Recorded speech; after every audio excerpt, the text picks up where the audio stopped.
Meeting to order of the Pleasant Grove City Council work session on this Tuesday, September 1, 2020. Wow. Where's the year gone? Or maybe it can't go away fast enough. So anyway, Make it go faster. I welcome all members of the council are present and along with our city administration. Some of them are with us here, and we welcome those who have joined us this evening in our audience there. So we'll now move on to our first item, which I'll turn the time over to Councilmember Lamone. So Jason, I did this last time, should I? Okay. Yeah. All right.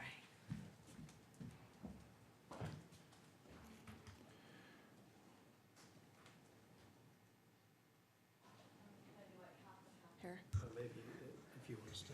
Okay. So Jason, if we can have you and your family come up. Your family. I'll kind of, A lot. I'm going to go back. Now that you say that, I don't want to be like sitting in front of you. So, We can have you guys stand in front here. Okay, sounds good. Then you can take your masks off. They keep the 6 feet. We got our 6 feet. So we asked you to come tonight because we wanted to present you, Jason, and your family with our Community Service Award. We understand that you're leaving Pleasant Grove, which we're very sad about, and hopefully you'll be back in the future. But wanted to express our appreciation on behalf of the mayor and council and our staff and present you an award. And I'll let Dion explain what's going to happen with the award. But just to give a little bit of history, it was about, like 4 years ago? When it 5? started? Yeah. 2013 was when I 2013. first came and proposed it in 2013. Oh my gosh. Okay, so 2013, Jason was just regular resident, got into mountain biking, regular resident, who over the past, now it's been 7 years, has literally given blood, sweat, and tears along with his family and a lot of people in the community to create what is now Valley Vista Trails. And we would not have those if it was not for Jason. He worked closely with Dion and our parks crew. But that has been such a huge asset to our community and a place where kids can get off the Xbox and their video games and their phones and go right up in the mountains of Pleasant Grove. So we want to say thank you and leave some of a lasting legacy. You already have the trails and a trail named after your name, Callie's Curse, right? But we also, Dion, again, I'll let Dion explain what we have in store for you, but we hope that you'll come back when we can actually put this in by the trail. But Dion, I'll let you kind of explain what we have going on, but wanted to just bring you here tonight and say thank you. It literally was blood, sweat, and tears, and you have given so much to our community and your family too, what you've done for us to get families and youth involved in mountain biking. And we just want to say thank you on behalf of all of us here in the community that you may not, I'm sure you probably do know what you've done. But this will last a very, very long time in Pleasant Grove. The Valley Vista Trails are not going anywhere, and we're going to have a big, tall order to take on to maintain them because you've done a lot of that maintenance yourself as well, along with the mountain biking team. So I'll let Dion explain what we have in your honor. I don't want to say anything. I don't want him to go. We appreciate everything you've done. It's been an uphill battle through the most part of it, but it's been a rewarding project. This year's been a prime example of thousands of people who have been on that trail system. I'm not looking forward to fall because Jason pointed out some things this morning. We're actually going to walk it tomorrow. He'll point out quite a few more things, I'm sure. But it's being used. It's not being abused, it's being used to the point that there's quite a bit of maintenance that needs to be done. I asked Jason a week or so ago, what he thought the trail needed. And his suggestion was either a bench or a bike station up on the bench road at the top of Callie's Curse. Now, there's 2 trails. There's the Curse, and then there's the fun one that's the Cure, right? Callie's Cure. So you go uphill and you fight all this stuff, and then I'm not a biker, but then you come downhill and it's a fun trail. Anyway, Chase can tell you, he likes the pier. But we're gonna place this right at the top of the Bench Road on Callie's Curse. It's a great meeting point. There's a grove of oak trees right there. We'll place it in the shade. We have a few of these on the trail system, but we needed something on the east side, and at Jason's recommendation, we're gonna place this one up there. We'll have a nice plaque made that states, you know, in honor of you and the dedication and hours that you put in up there, so Thank you. we appreciate it. I'm gonna break every rule we have.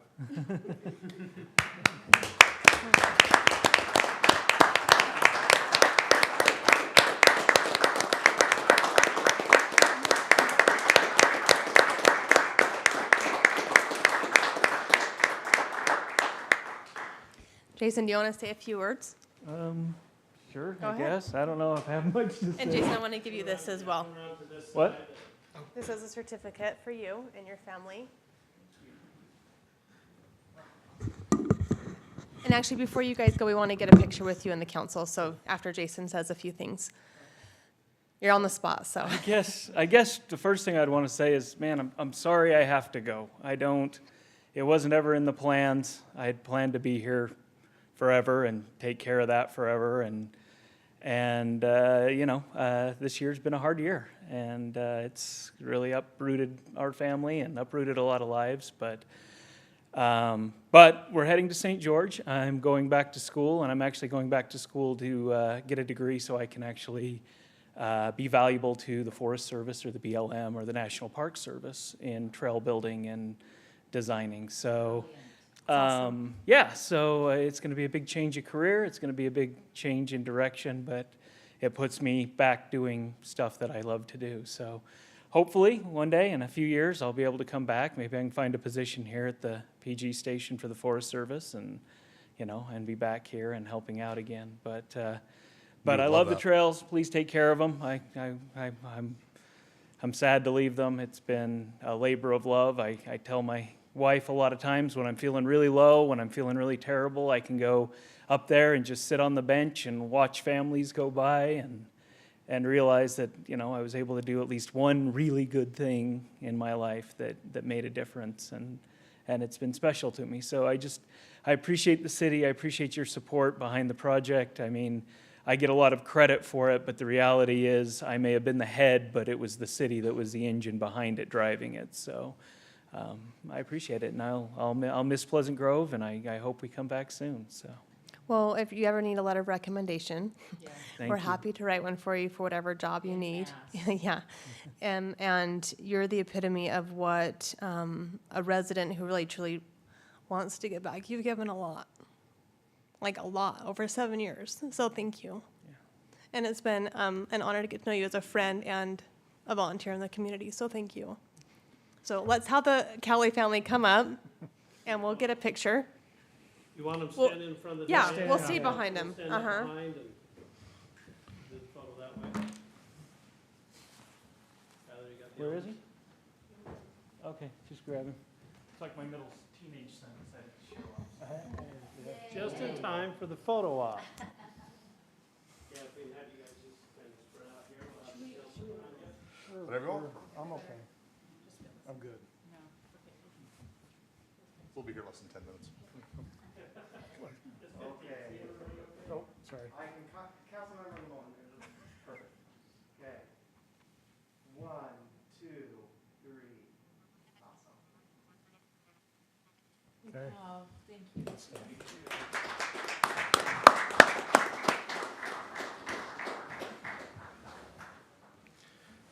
And Jason, your mountain bike team did reach out and say that they were sad they couldn't be here tonight because they have practice, but they're going to be here when we install the, what would you call this?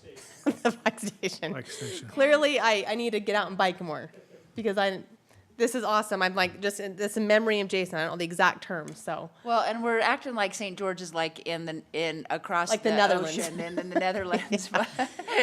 So We just got to get him back. we'll So get 'em back. We'll give you a couple we'll years work on down in that St. right George, and then we're going to get you back here, so. Thank you. thanks, Jason. Thank you, Jason. Our next item this evening is, we'll ask Chief Thomas to come forward, and we welcome a lot of our firefighters that have joined us here this evening.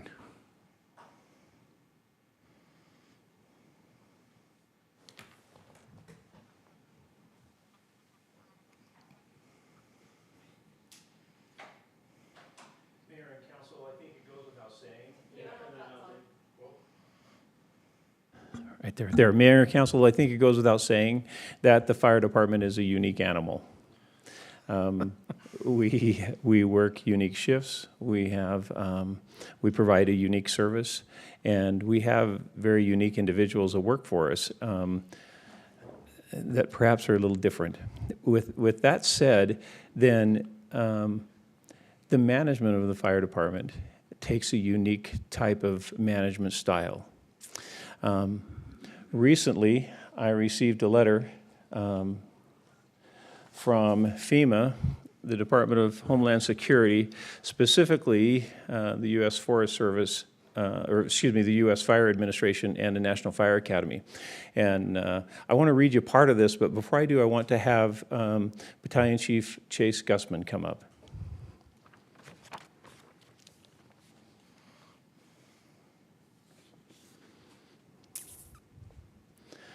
So this is what the letter says. It says, "Dear Chief Thomas, thank you for supporting Chase Gussman during his commitment while completing the U.S. Fire Administration's National Fire Academy Managing Officer Program. Chase has successfully completed all of the requirements of the MO program. This accomplishment represents Chase's dedication to personal and professional excellence and the commitment to enhance their department and community. I appreciate and thank you for your support of this 2-year program at the National Fire Academy." What this really included was several trips to the National Fire Academy over a 2-year period for Chief Gussman, multiple classes, and then the accomplishment or the things that he brought back were really kind of fun to kind of discover.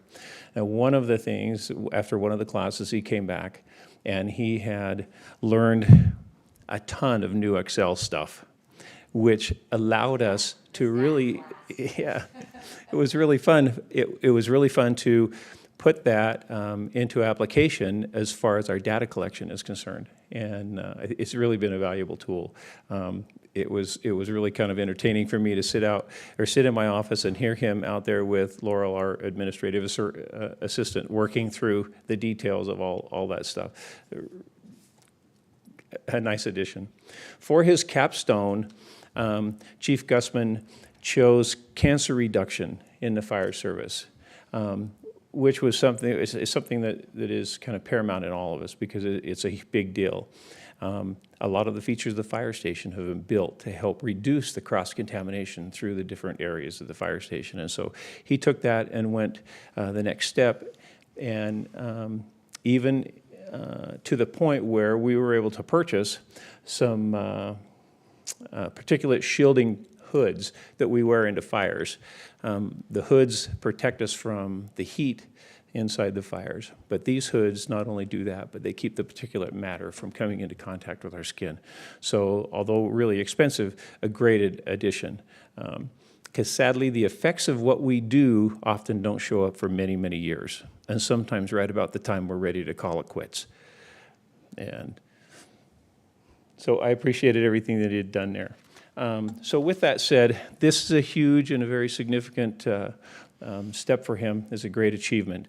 We wanted to recognize him. The National Fire Academy sent this certificate along with the letter in recognition for everything he had done. And so I wanted to bring this to your attention.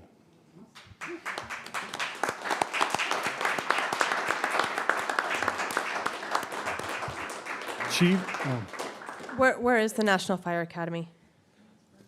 National Fire Academy is in Emmitsburg, Maryland.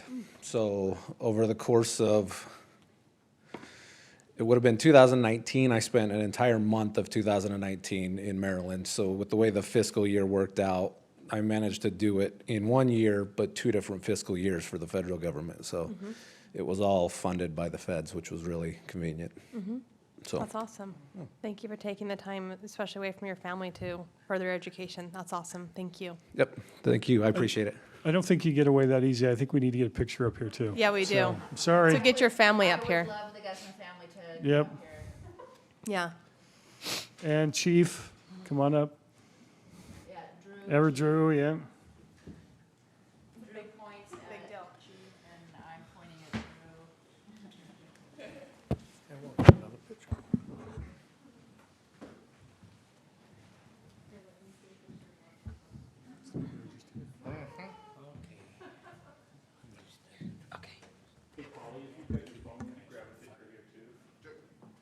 you have room on your wall for that?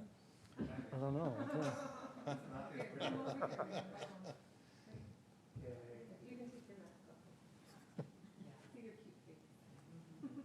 Okay, 1, 2, 3. Perfect. All right, Polly, come grab one. We know we can kind of later, but we can have instant gratification here.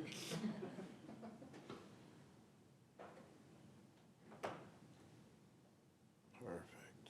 Oh, wait a minute. That's video. I switched it to video, hold on. He's taking selfies right All right, one, 2, 3. Oh, that's a good one. Okay. Thank you.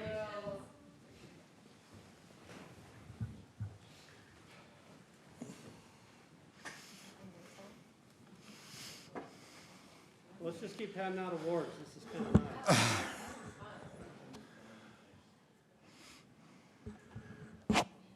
We'll now go to our next item for our work session and ask Director Cardenas to come forward. And we'll be discussing our downtown transition zone.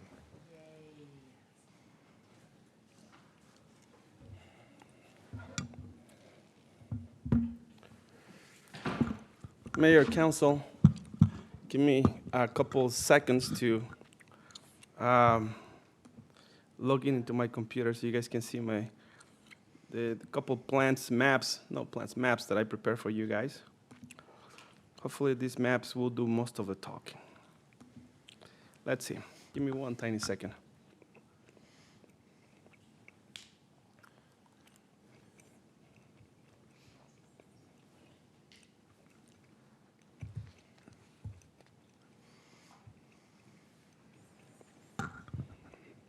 Perfect. It's connecting.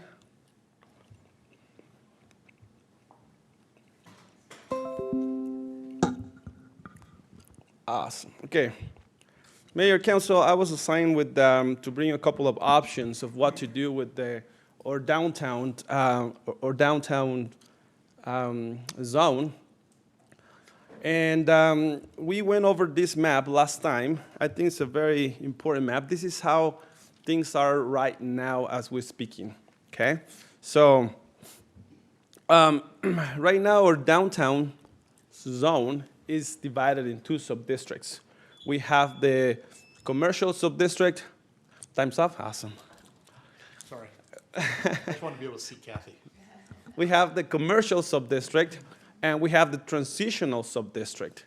Now, let's keep in mind that this zone, the downtown zone, is not just called downtown zone, it's called the downtown commercial zone. And we don't have this entire zone in the residential zones. We have it in the commercial zones, okay? And now based on that, we have 2 sub-districts. So our downtown commercial zone is divided in 2. Again, the commercial one and the transitional one. The commercial one, we have the most intense uses, and in the transitional, we create this kind of like as a buffer between our heavy commercial one, and by heavy I mean a couple of stores and restaurants, and our single-family areas right here, okay? Now, if we focus on this transitional sub-district, which I think that's the purpose of this, just to take a closer look at this, this transitional sub-district, or this buffer zone, as I'm gonna refer to it from now on, has residential uses, all of them are residential uses, and some commercial uses. In the last meeting, I went over the commercial uses. Most of them are offices. Someone has said 60% of them are offices. I was going over them again, and some of them, we allow banks, for example, and even restaurants without the possibility of serving alcohol, okay? So that's what we have right now. Now, the residential uses that we have, because single family is one use, duplex is another use, triplex is a different use. In this buffer, okay, in this buffer zone, we allow single families, we allow duplexes, is one of the only zones in the entire city that we allow duplexes. Nowhere else will we allow duplexes. We allow accessory apartments, but we do not allow duplexes. But in this zone, we do allow duplexes, and we also allow triplex. Triplex or triplex. But in order to build a triplex, you need to have a little bit more of a square footage. And you, of course, need to provide the parking, and you need to do something like that, okay? When we were working on affordable housing project last year, this area right here helped us a lot. Again, it's the only zone in the entire city, city, that we allowed. You know, it's always been a problem for me, the C and the Z. Anyway, let's go back to this. You're good. Parenthesis, close the, this is the same, okay. Beautiful city. In this city, this helped us a lot because many cities don't provide a zone where we allow for duplexes or triplexes. When we show this, that we have that, it helped us, give us some bonus points when we were creating our plan. Now, having said that, I was looking how our general plan looks like. This is how our general plan looks like, okay? This area delineated by red is our downtown zone, okay? And I can see that what we follow for the division was this high-density residential, okay? So some of our high-density residential land use in the general plan, it calls for this area right here, okay? Now, we followed that line, and we kind of went up right here and follow here, and we decided, okay, this area right here is what's going to be our buffer, and it's going to be high-density residential. I think that was the idea behind creating the buffer zone. Now, when I talk about high-density residential, we're not talking about even 12 units per acre, something like that. It's way lower than that. It's about 10 units per acre. It's not 12, it's 10. Now, what the staff did, staff came out. Maybe I won an award too. It's staff. My team. My team is fantastic. We always work as a group here. So staff came up with 3 different ideas of what to do with this zone. Okay.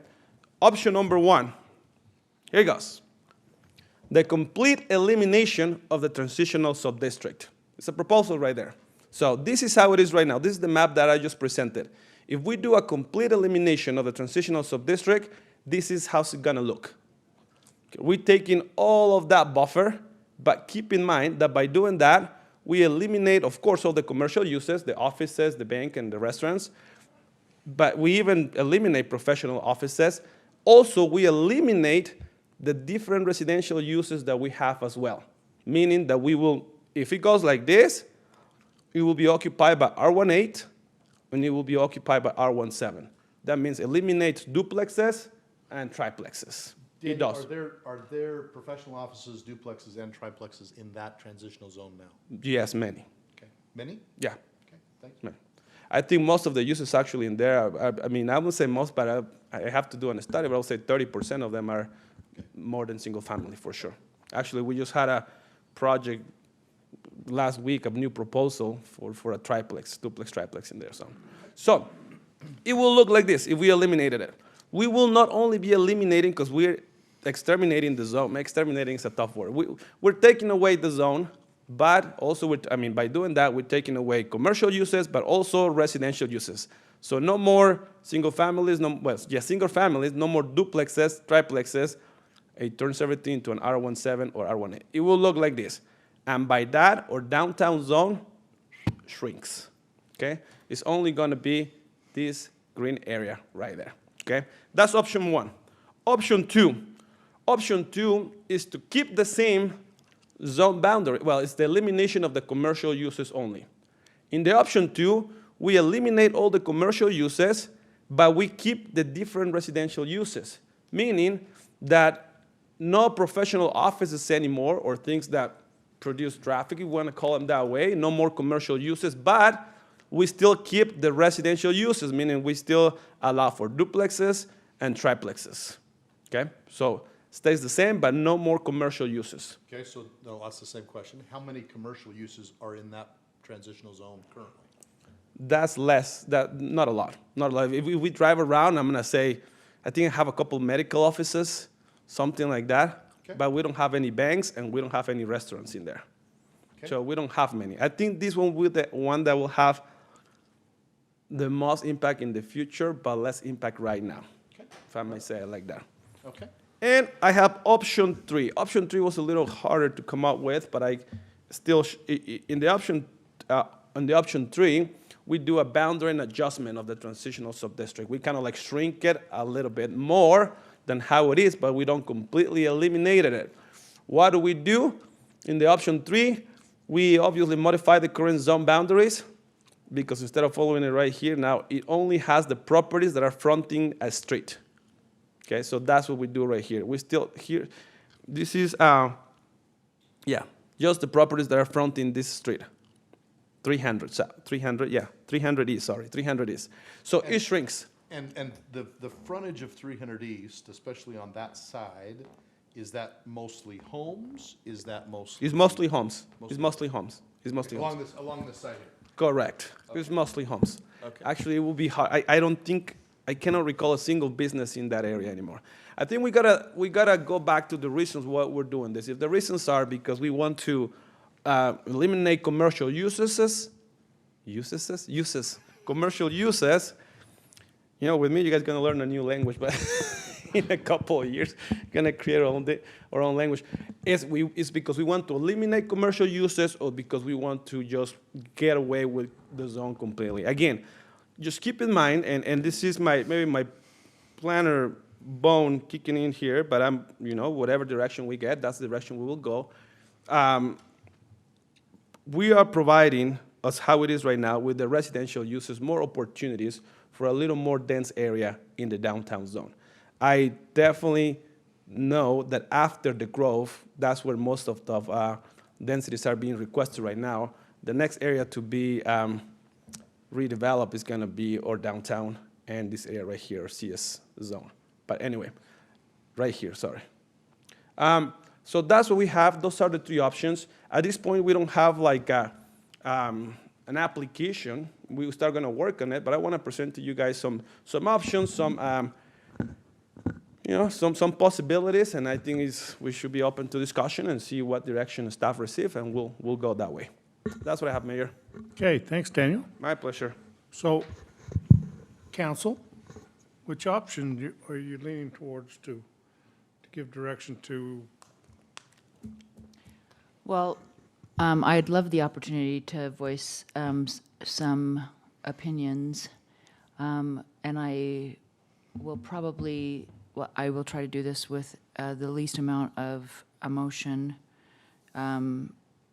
but this is my hood, so I want to clarify with that. First of all, I think that before the Grove and the interchange, the hope and dream was that the downtown area was going to be the commercial hub of the city. And I believe that has changed. I believe that we want to keep our downtown with the historic homes, and I love having the center and main. I love having businesses. I agree 100% with those that are facing those streets, keeping the commercial uses. I disagree with the duplex and the triplex. 7,500 square feet is not a large lot. That is a very small lot. And to have a triplex on a 775, that creates a very high density area. I don't want a bank. I don't want a restaurant across the street from me. I don't, and I'm not just saying this personally, this is also how my neighbors feel. When it was created, we were very nervous about what was going to be happening to some of those old, beautiful homes. And anyway, so my preference would probably be the facing center and main, or a complete removal. But I believe that our downtown, I love our downtown. It's quaint, and I'm okay keeping it that way. So option 3? I would say that what- either the One, right? facing center or main or a complete removal. That's option one. Yeah, It's option one only, right? okay. Yeah, it's option one. What do you mean by facing center and main? So I'm okay with with those homes that are facing center and main. But I believe right behind those homes should be the boundary of that buffer. Okay. But I also agree that even with that, well, And we're talking about for the boundary for commercial and residential, for eliminate the complete commercial uses? 'Cause- no, I'm saying that those homes that are facing center and main can be those commercial businesses. So kind of like that map right there, but this is 300, so we will eliminate No. this area right here. This is 300 right here. Right, so You're just talking about what Canyon Road, 100 East on the other side? well, actually, 300 East is not Because the Canyon buffer Road. doesn't touch, No, but doesn't touch main or center. Okay. Yeah, I Then guess that's where I'm headed. All right, I think if I were in your so then I would go with complete elimination. Okay. I think that's where you were headed, was option I one. think, One, right there. you But would wait, go What is one? that east line? What is the east, The east line right here, yeah, this right here is 300. no, 300's up a little bit, right? No, look at this. You can barely see it right here. that's in the middle of neighborhood. Here's First East. Yeah, this is 300 right Yeah, here. yeah. Yeah. So it's back, it's right there at the, So if you eliminate option one. Yeah, this is correct. This is how it is right now. This is recommended. I think, if I'm reading you right, I think this is what you want. Or option two. What is, remind me Go back to option two. Option two is keep it the same, just eliminate the commercial, leave it the residential. But there's no commercial or residential in those. Still a transition. I still don't want to, I think the triplex on a 7,500 square foot lot is a lot of house on a very small lot. But there's that there, it's there currently. Yeah, I mean, if you I know. walk our hood, it's already all there. Yeah, but what she's saying is, she doesn't want any more. So we know that's already there. You just have to grandfather the existing. Yeah, no, so they become a non-conforming use, which is legal. So I Legal think non-conforming. what Council Anderson means, and correct me if I'm wrong, because I'm really Okay. bad at this, but that's the one you're proposing, the Option one. elimination. Is option one is the one that Okay, takes away but the. Daniel, tell me with This my is very old R17? eyes, on what is the proposed eastern street? Yes. well, you can see the line. Second? This is not. This is. This is second east, this is third east. So Okay. the proposed one. This is first east. Correct. So the boundary is halfway in the block. The road's facing. Yes. It will be the lots that are facing on second. I think this is what you're saying. First, yeah. Yes, is eliminate this, and then as far as it encroaches to the east is only a half of a block. This is essentially 150 east, even though there's no street there. well, then I would actually even propose first east. So you don't want any of the frontage on First East? No, if it fronts first east, That's the way that is now. That does. That's the way it Okay. is now. because there are some homes on, so there's some old historic homes that are on that first to second east block that I would like to keep single-family homes. That are on this in the green? But if in fact, They're on the 150, but in fact that they're there, doesn't mean that they're gonna be torn down and build something there. no, but I would like to keep them That- single-family homes. That's what that does, Okay, is if they face first east. Okay, you straight now? yeah. Okay. Eric? Part of my hood too. All right, we've been on the RUDAT, Vision 20, all that, right? Yes. And been through all of it, trying to get our downtown to be something I think that it was not going to happen. It is what it is, and it's quaint and it's nice, and people come for certain things, and we have to maybe realize that and accept that. I had that, if we want to call it high density, built by me with understanding that down below was going to be Businesses. retail, right? And Yeah. commercial, never happened. I walk by that and drive by that 2 or 3 times a day.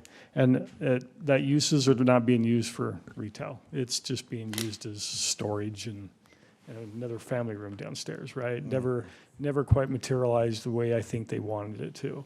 Or I- the way we wanted it. Way we want it to, yeah. Let's just keep in mind, and I didn't mean to interrupt you, that those projects that you mentioned, they're not in the buffer, right? Those are in the green zone. Those are right there. Those are right Correct, here in the green right, zone. so yeah. Okay. So I'm probably in favor of option 1. Maybe we could talk about if people wanted to do a duplex, because there are, like I said, I mean, a lot of this already exists almost on every home almost in our downtown area, right? I don't know if there's room for them, unless they tore it down and redid a new duplex, right? But I'm probably more in favor of option 1. Okay. Todd, do you want to? Come back to me. I'm just reviewing it here. Okay. Sid? I like option 1. I think 100 East is a good dividing line for moving into the residential zone. It's just, that's just what it is along 100 East right there. It's a good dividing line, and I like option 1. I'm okay with the duplex. I think, like Diana's saying, the triplex is, I think, too small for 7,500 square feet. I'd be open to a duplex in that area because it is a walking downtown area that would warrant a duplex, but triplex is too much. But I like option 1. So, and just again, to keep in mind, a duplex can fit into 5,000 square feet, so a triplex is 7,500, so it's just the same. Either we keep it a duplex or a triplex, is the same density, it's 2,500 per unit, just to keep in mind. But the zone adjacent to it is R18, R18. which is one home on 8,000 square feet. Sure. And so to put a duplex on 5,000 and triplex on 75, that is very, very dense. So but that's just I mean, for sure we can change anything. I mean, we can go ahead. This is just to get some direction, just so we know when we say, well, we're okay with duplexes.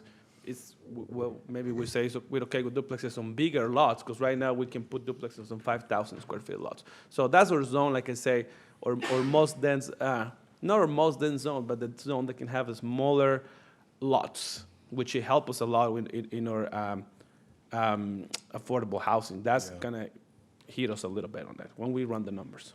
But, sorry, if I can clarify what Sid's saying, is Sid, you're okay with the yellow, but eliminating triplexes and commercial business? Yeah, or you could say the one on the right, the green. Well, so, yeah, all that But is, all but you're only with- suggesting yeah. now is So it'd almost be a Is with hybrid of duplex. option 2. because that's already allowed in the green. It'd just be a so- hybrid of option 2. Yeah, Mm-hmm. Daniel, Basically. go to 2. 2? There we go. Oh, sorry, go to 3. I actually like this one the best, but I think we ought to eliminate the commercial usage. So make the zone smaller, Keep- eliminate keep- commercial use. Oh, sorry, go, keep going. That has less impact on current residents. We don't have to grandfather anything in. Shrinks that transitional zone to kind of a half a block, right? It's really only the frontage of what is this, Third? No, that's Second East, so now you're capturing the frontage of Second East, yeah. Keeps it pretty tight, but I don't think we ought to have commercial usage on that. I think this one probably has the least impact for current people that have triplexes and duplexes in that small transitional zone. It's a pretty small area. Well, so It is. so Todd, the ones that have it already are fine. That's right. It would just That's be right. what we allow from here on forward. That's right. And I would be okay with a small little transition there, so it's not just business, boom. You know, I think we ought to eliminate commercial usage. I don't want commercial usage in there. But if there's already existing duplexes, that's probably okay. But I don't, that's my feeling. What do you mean, that already existing duplex? Well, there's They're duplexes. there. That's right. That's right. So this isn't gonna- duplexes in here now. So if somebody wanted to buy a house that's not a duplex and build a duplex into this, it would still be allowed. And it would help us with our multifamily housing. It's a pretty small area, still, you know, there's those types of homes, duplexes in there now. So it would make sense to, Doesn't one do that, Daniel? what's that? Doesn't one do that, option one do that? No, Or does that option one eliminate- does not No, allow option any one commercial. eliminates all everything. Eliminates it, Housing. and then we have to grandfather everybody in. I see. Well, we don't have to. Sorry, so we get, and Tina's not here, she's the one that helps us with our terminology. But it's called a legal non-conforming use. And so if it was allowed in the zone when it was built, and then we take that zoning away, it's legal non-conforming. But that means if somebody comes in and wants to transition that property, maybe they have a duplex and want to create a triplex, they can't at that point. That ability to do that, any redevelopment of that area goes back to the new rules and not the old rules. And having legal non-conforming is okay, they can keep their rights, but as soon as they want to do any modifications, they need to come to planning commission. Every modification to a legal non-conforming requires a conditional use permit. I just think that's a lot of hassle for a zone that we already have, and we've shrunk it, right? We're not gonna allow commercial in there, it's just, So you could actually, like I I said, could do a go either way on the modification and triplexes. say, take out tri. yeah, that's fine. So keep this smaller buffer zone, but duplexes only, no triplexes, no commercial. Sure. Yeah. Brent? I'm in We're talking favor. about your old neighborhood here a little bit. I'm in favor of what Todd's saying, and I don't think we have concerns about multi-housing in Pleasant Grove meeting some criteria. So I'm not concerned about an additional triplex or duplex in that area. I mean, we've got, what is it now, 38%? 36. 36% of Pleasant Grove is multi-housing. True story. We ought to get a reward for that from somebody. Remember when I went for the 36, Yeah, we don't- I didn't count duplexes, I count triplexes above. Okay, well, Vineyard gets that award 5 times Yeah. over, so. Yeah, we're not going to have any trouble with our meeting the Based on criteria the- from the state. based on the height of the but- accessory buildings, we Let's may just keep have in mind another- that higher density doesn't mean affordability. Completely different. Exactly. Completely different terms. I'm in favor of option 3. Shrink it down. Okay, those Not who- allow commercial, No commercial. no triplexes. No triplexes. So No- if I get, while listening, is option 3, which will reduce the buffer. We'll still keep a buffer for projects, for example, this one that is already coming. Okay, it's under construction right now. But anyway, reduce the buffer, make duplexes only, and eliminate the commercial uses. Yes. That's what I heard. Is that what we're saying? Is that all right? I'm good with that. Yeah, that's good. Well, so you understand the process. Daniel will take this back and he'll write it that way.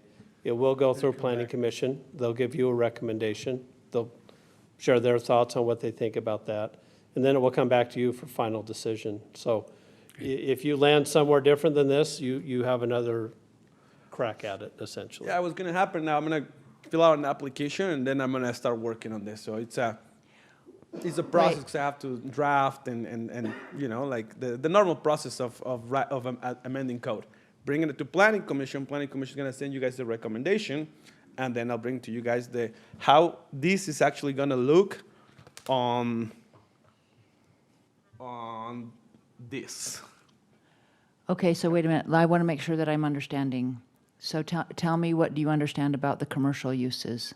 To eliminate them, There's no. Okay? And then what about triplexes? eliminate them. Okay. And you've shrunk the, So we shrunk So- the zone by a block, and it's duplex only. okay. Well, that's what I understood. No, from the- single-family homes are okay. No, single-family homes stay in the zone. Okay, thank you. Okay. So then what is the transition really into? Well, the transition at this point goes from single-family R17, R1A to an area that now allows duplexes, that transitions Into commercial? An area that allows commercial. Okay. So it does provide really a half block buffer in between Of duplexes. the R17 and commercial. Okay, I think, You got the direction. Got it. We need to, Developed, so there's probably not gonna be a whole lot of change in there when it's all said and done. we need to move away from the yellow and the green on the thing there for colorblind people because it just washes all together. Are you colorblind, man? Yes. Okay. I like your red shirt you're wearing. Brown and darker brown, or what is it? That red looks good on you. We'll figure something. You know, I'm really proud of my mask, but if I have to change the colors, I'll change the colors for you, man. So are you green? Can you see Browns and greens. browns and greens? My dad was blue and red. Okay, well, we've given some direction there. We'll now move on and do some staff business. Chief Roberts, you want to? Mayor, if it's okay, can we start with Marty? He's not going to be able to stay for council meeting, and he's got a few things he needs to cover, so. We may have to have a vote on that, but Well, yes, well- Marty, come forward. Do we know how to meet without Marty? I don't know if there's enough time left. Marty needs about 30 minutes. We'll give you the rest of the time, Marty. No, there's a lot of things going on. Just a couple of updates. Projects are going well. Continuing to move forward on getting things done. We've got half of the 1300 West project between PG Boulevard and First South repaved, curb and gutters and sidewalks done on the east side, and they're currently looking at curb in the next couple of weeks on the west side, repaving hopefully by the end of September. So we've got about another month, and that project should be buttoning up. We've got a little bit more work that we're planning to do north of there. We've had some failed areas in front of Cambria and Pemberley and those multifamily homes. What we're finding is we anticipated, I looked at the plans. The plan said there was supposed to be 3 inches of asphalt that was placed by Pemberley when they went forward. And so we decided to mill out 1.5 inches because the main travelway is just falling apart. And it ends up that there was about 2 inches of asphalt, and that's why it's falling apart. So when we milled down the 1.5 inches, we've got about a 1/2 inch to 1 inch left, which is now falling apart. So we're trying to fix that issue, and that people may be calling about what are we doing there. We're just, while we're there in the area, with you, just trying to get that fixed and done so that everything from State Street to Pleasant Grove Boulevard by the end of this year, this construction year in the next couple of months will be brand new, or at least nice and really well. As far as a traveling surface, and so that's our goal. So if you have any questions about that, we're trying to accomplish that. We are digging out and having to do some additional rehabilitation in that area, especially in the travel lane, to be able to accommodate the traffic volume we get on 13th West, and we're not going to see further failures happening in that area specifically. But feeling pretty good about the project and getting that done here in the next couple of months. So we've got there's a lot of questions about the filters and what's going on with those. When they went and they tried to do a startup with Central Utah Water a couple of weeks ago, and we thought that there was an electrical problem with starting the filters because they wouldn't start. And what the filters, we have single phase power, it's a whole electrical thing, single phase power to the vaults, but the filters are actually 3-phase. So, and that was known. And so they have what's called a single-phase to 3-phase converter that converts the power so that you can use the single-phase power. The converter that was specified by the filter company does not work. And we are currently in the process of trying to find the alternative filter that will work. We verified that, in fact, today with the filter provider that was not, well, not with the filter provider, with the 3-phase converter company that would not work for that use. Nonetheless, we're trying to come to a quick solution to that. It should be a fairly quick fix once we can get the right 3-phase converter in there. So we're hoping in the next week or two we'll have the filters on and going, but then we're 2 weeks out from having the system shut down. But we do want to get it working this year. We want to make sure everything's in line and working for the system so that we can make sure that by the next year we're hitting the ground running with our first water being delivered. So that's our goal at this point. As soon as we hear back from the phase converter company on the right phase and with our electrician, then those will be installed, and then we should be able to start. And it may happen in the next week. It's just a matter of finding what is the correct one that will work for that equipment from Israel. So it's not just a call down the street and calling the local electrician to do this. So we're trying to coordinate with a lot of different things. Any questions on that? I mean, it's a pain. We expected this to be up and going. There's been a lot of things with this COVID thing happening. We've got our seal coat project went well. We've got one more day of seal coats that will happen, and that will be down at Shannon Fields mainly. And then everything should be good. They were supposed to get it done last Sunday, but they've had some COVID issues themselves with the seal coat company, and lost 4 crews over this last couple of days, just with 1 or 2 people getting sick, and then the rest of the crews being quarantined. So they had a tough time on the weekend taking care of that, and therefore we've been pushed until Thursday, but they should get most of everything that we needed done. There's a little bit that we're going to have to push until next year when we get the projects done. But there's right now we're doing a ton of flushing on the pressure irrigation system. So got a text with a picture today that was essentially just kind of some brown water running. Just know that our PI guys are out flushing a bunch of areas. We're trying to really, we've got a lot of material that's kind of sitting in the bottom of the pipes, and in order to scour that material out of the pipes, you've got to raise the velocity to a high enough velocity to do that.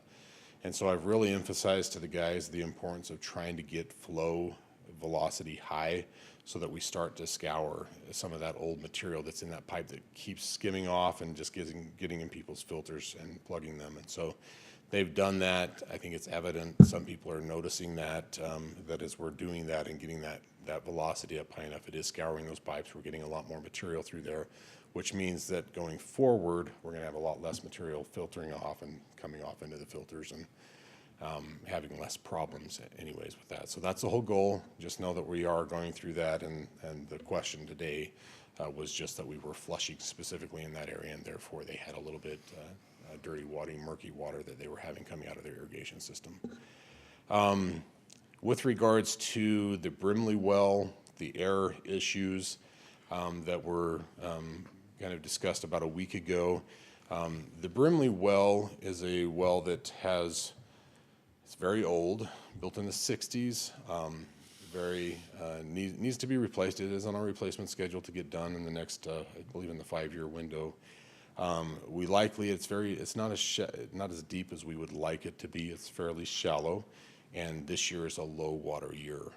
And so what we're finding is when we kick that on, that because of the depth of the water, it tends to entrain some of the air from the surface into that. It's not good for the pumps. We don't do that, and we typically, when we start seeing that, we'll shut them down. So once I got the report that, hey, we're having a lot of this air in here, then we did go that, once we got the system back up and running, then we did shut that pump off.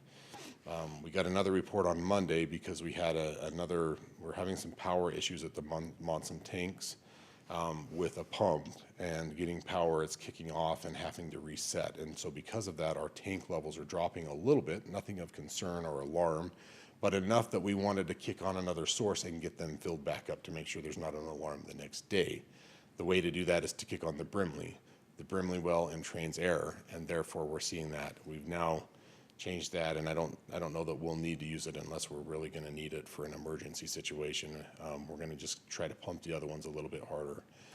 So hopefully that's a non-issue. The question was, did we have contamination? Was there anything in the system of concern? No. There was a test done before we'll ever kick a well in, when it's been sitting for a year especially.